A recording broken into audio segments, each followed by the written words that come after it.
Do you have this favorite quote that you would love to draw in a composition, but you cannot overcome the fear of the blank page? Don't you worry.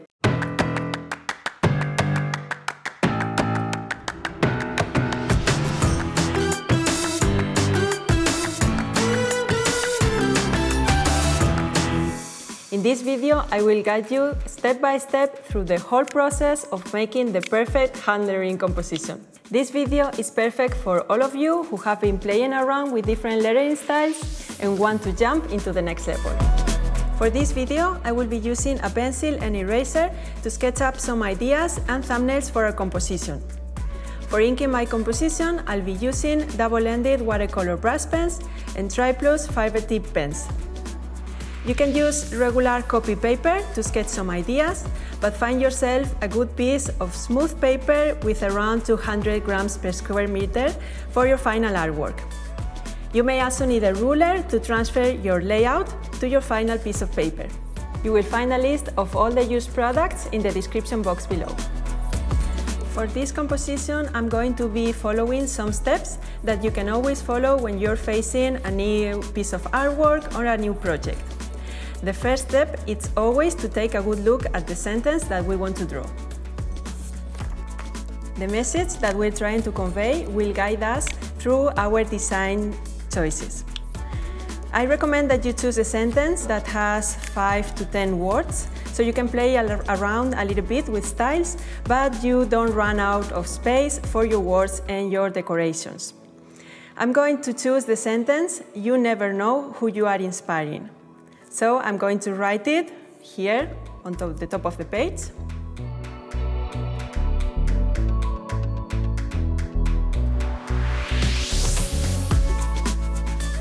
The next step is to underline or circle the words that we think are the most important in our sentence. Those are the words that help convey the message the most. In this case, I'm going to underline you, never know who you are, and inspiring. So the main words in my compositions are you, who, and inspiring. We will draw those in a bigger size, an eye-catching style, or brighter colors. And never know and you are will be the auxiliary or secondary words, and we will draw those in a smaller size and simple style. Okay, now we're going to create some thumbnails. Thumbnails are rough sketches of what our composition should look like, and they're supposed to be small, and we should complete them in no more than 5 minutes. The idea is to test some combinations of layouts and different lettering styles to choose the one that we like the best and continue working on that one. Because believe me, it is really frustrating when you've been working on a design for hours just to find out in the end that it doesn't look like you had visualized in your mind. So I'm going to draw those sketches with a pencil. There are some decisions that we have to make before starting sketching our thumbnails. The first one is the orientation of the paper or the aspect ratio. Is it going to be square for social media, or is it going to be in landscape, which is better for banners or logos, or is it going to be a portrait, which is good for posters or book covers? We have to draw our thumbnails with the same aspect ratio. For instance, in my case, I'm going to choose portrait, so I will draw a very rough rectangle here that is the same as my A4 paper, the same aspect ratio, but smaller. Then we're not going to start drawing the letters right ahead, we're going to create boxes, because it's much easier to draw our layout with boxes. Then we will put the words inside them, and they can be horizontal, diagonal, or curved. And the last thing to take into account is the lettering styles. I advise you to use contrasting styles that create visual interest, for instance, serif and monoline, or sans serif and brush lettering. Here I need a box for the word you, another one for who, and another one for inspiring. And these other words, I will group them and put them together in the same box. So for you, for example, I can draw a curved line here, like this. Then an horizontal one for never know, which will be smaller because those are secondary words. A big one for who can be down here. You are, small one, over here. Something like that, doesn't matter if it's small. And inspiring will be at the bottom and also curved to create some balance with this one. Don't forget about the margins of your paper, so maybe I need to span this a little bit here so the composition has enough room to breathe. I'm going to fill the words now, and I'm going to choose a brush lettering style for you and who, for instance. So I start with those. I can write you here, like this, trying to fit the box. And who. Of course, you can use an eraser if you are not happy with any of your choices, and try it again. Okay, and I'm going to use a sans serif style for inspiring.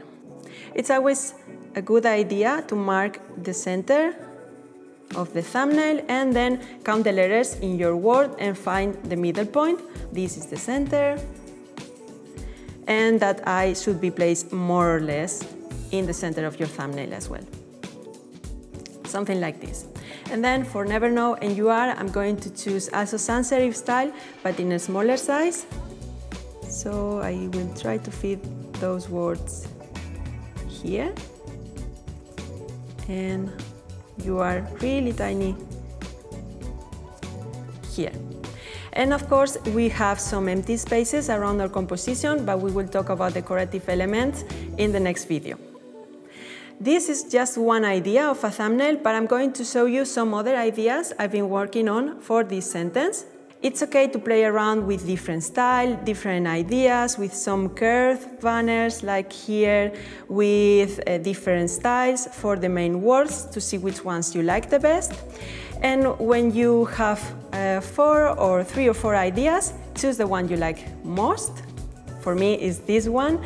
And you can see that I also took some notes of the styles I want to use and also some decorations. Once you're ready with your thumbnail, it's time to transfer it to your final piece of paper. You can use a ruler to do that, a ruler and a compass if you have one. I have already done that, and it's here. It's good to have these layouts because sometimes we have a sentence that we can fit in a prefixed layout. Maybe you have 2 or 3 words here for this box, or you need to make some a little bigger or a little smaller depending on your sentence, but this is a great resource to have at your disposal. So once your layout is ready in your final artwork paper, we are going to transfer the words themselves. We're going to sketch them with a pencil. And keep in mind that the line that a pencil makes is thinner than the line that a brush pen makes. So you have to leave extra space between the letters. We're going to transfer the design, so I will keep this one here and start drawing the skeleton of my letters.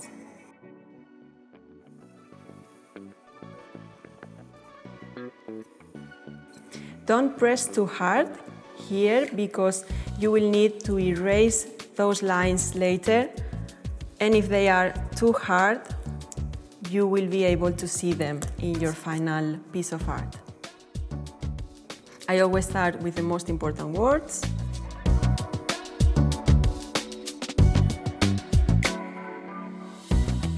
And then we can fill up these little boxes.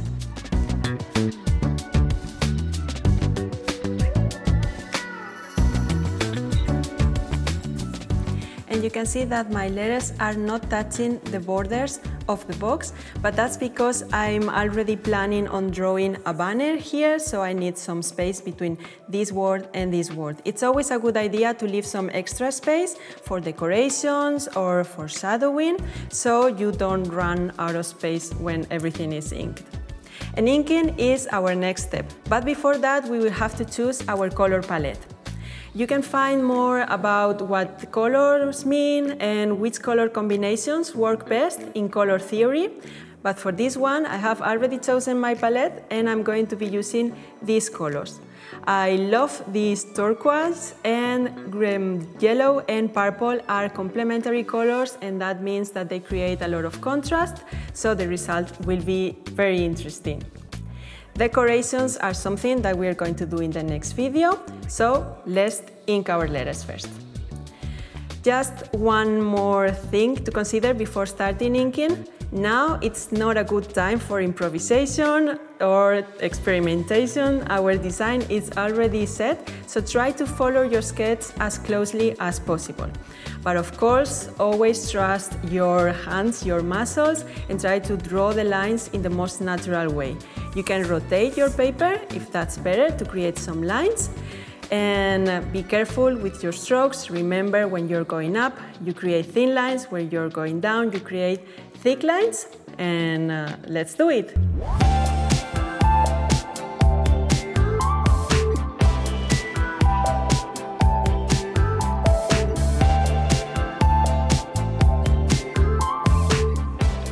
It's also a good idea to place a piece of paper on top of what you have already inked, so you don't color your hands or smudge the colors on the paper.